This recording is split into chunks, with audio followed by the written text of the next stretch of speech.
tell from the title of this video, we have added a new addition to our family, and he's sleeping right now. He is our second boy, but our sixth child. And this video is going to be about his birth story and maybe a little bit about our pregnancy. So back at the end of August, I had the feeling that I was expecting, and it was confirmed in September. I hadn't decided how I was going to tell Phil. Normally when we were expecting, I literally would find out and walk out and tell him. But because of how our last pregnancy delivery went, there was a very big discussion of no more children. And I would constantly say to Phil that we need to have a conversation. I really have something I need to tell him. So it actually took a lot longer till I could tell him. I don't think I ended up telling him, I think, until mid-October, end of October. So I think I was about 9 weeks when I told him. We didn't really share this pregnancy. We didn't share it on social media. We didn't share it via anything really. Like, it was so close kept. Once we told immediate family, and then I told a couple of my good friends, and Phil told his best friends, and that's pretty much it.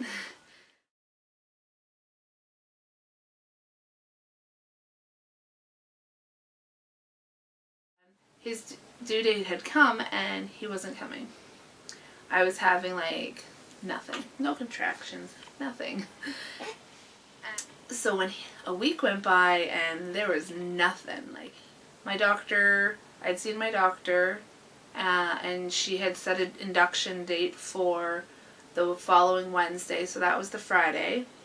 The Tuesday, I woke up feeling incredibly not well, and I wasn't sure what it was. So it was about 4:30 in the morning, and I had to go to the bathroom constantly. My stomach had really sharp pains, and I felt just really not well. I remember it's about 6:30 or close to 7. I had said to Phil, I can't help you today with the kids, you have to do it alone. And I felt really bad about that. But he generally gets off in the morning, so he's used to coming and helping in the morning and doing morning routine with the kids. So that was fine. But by 7:30, I yelled for a bucket. And Phil darted up the stairs, brought me a bucket, and I was sick. I was like, oh great, I'm going to be induced on Wednesday. This is Tuesday. Or I'm going to be induced on Thursday. This is Tuesday. And I'm nauseous. I'm sick. I've gotten sick. Great. Right before I'm going to give birth, I'm going to be sick. I was not happy at all. So I tried sipping away at water because I knew I couldn't be dehydrated. I had to stay hydrated. Tried sipping away at water. Nothing was helping. I was getting nauseous. Then I did end up driving the kids to school and daycare.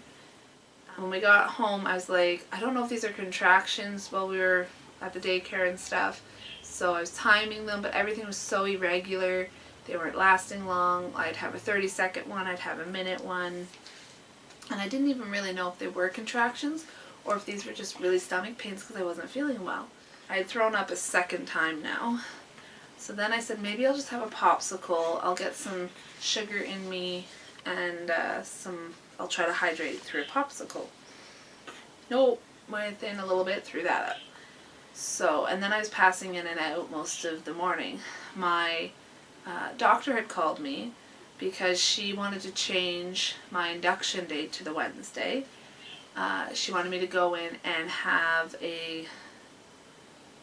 what is it called? I can't remember what it's called, but basically it helps try to get you dilated. So they put it in, and you walk around for 2 hours with it in, and they're hoping that it softens your cervix and gets you going. I told her though how I was feeling, that I can't keep anything down. I didn't know if I was having contractions or not. I'm not sure what to do.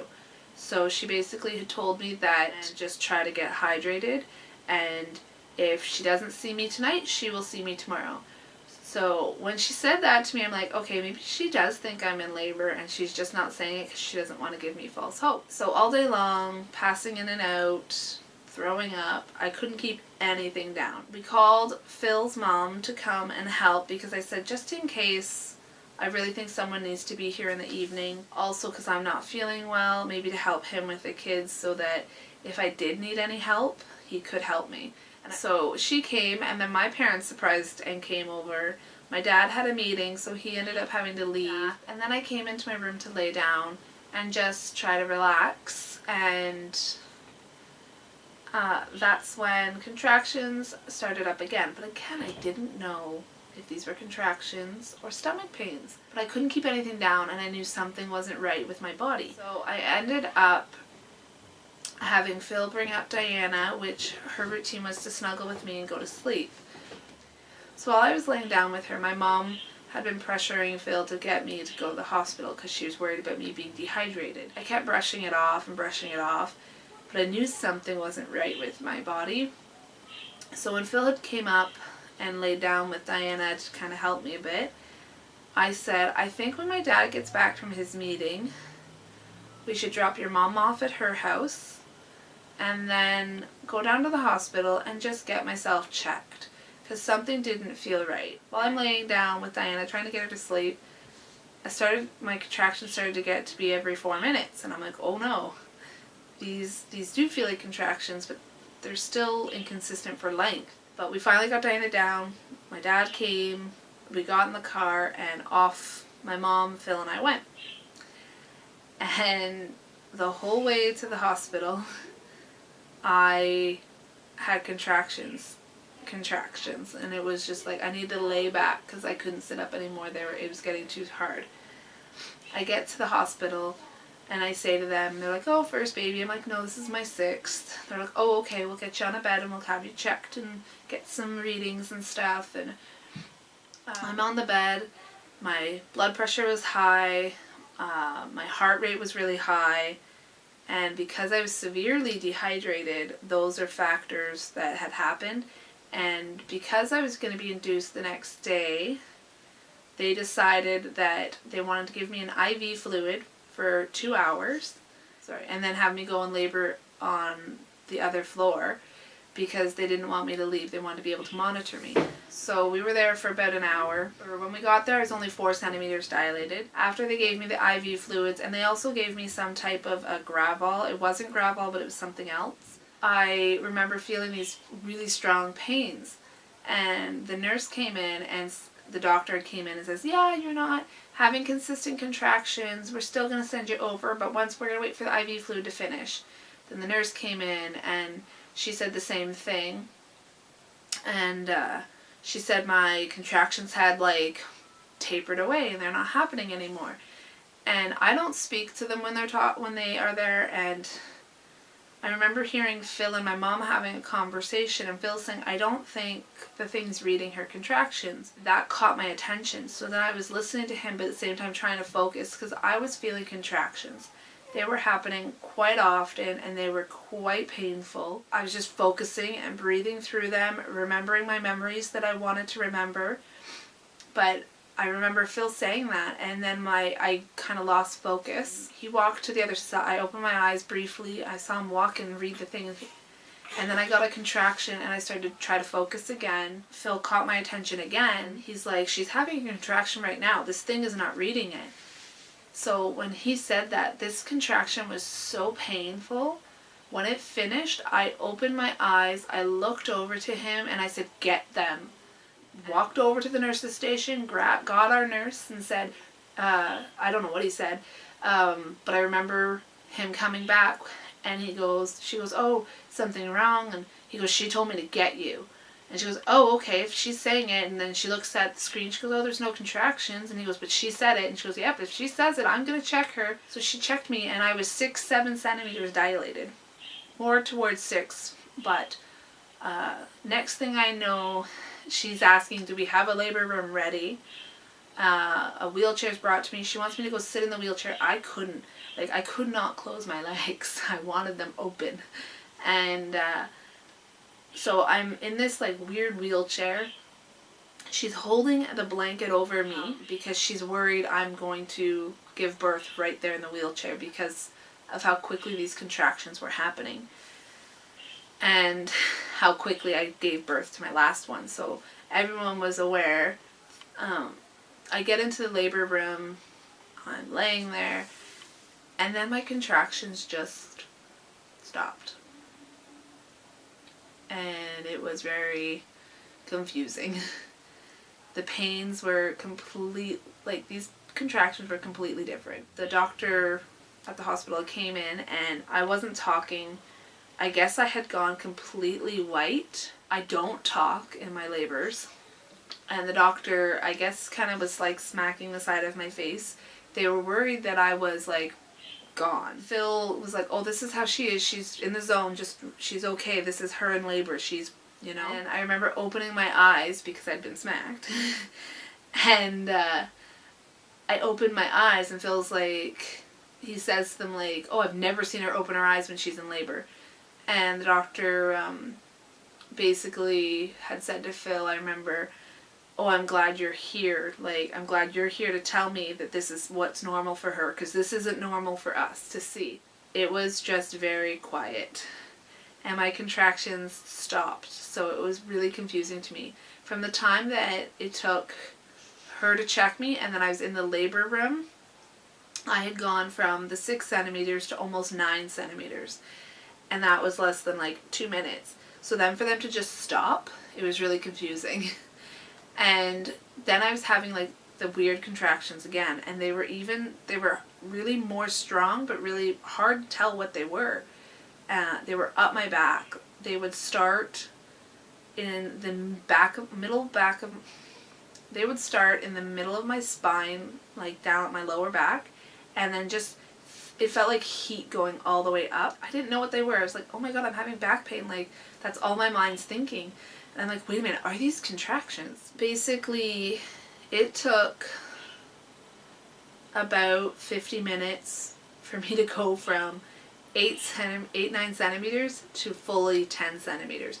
I kept not having, I guess one part wasn't opening, but the doctors had said if I feel like I need to push, go ahead and push.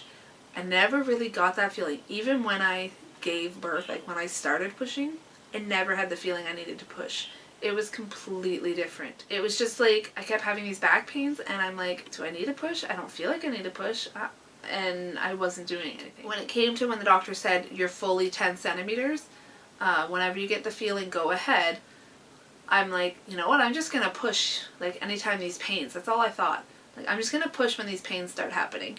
Because these have to be something. I don't know what's going on. From the time I started pushing to when he came, it was 6 minutes. To me, it felt a lot longer, and they actually made me stop when his head was half out. Wait for the next contraction, which was, so like his head came part way out, and then they told me to stop, so I stopped, and then I waited like 3.5 minutes till my next contraction, and then I pushed, and then I pushed one more, and he came out.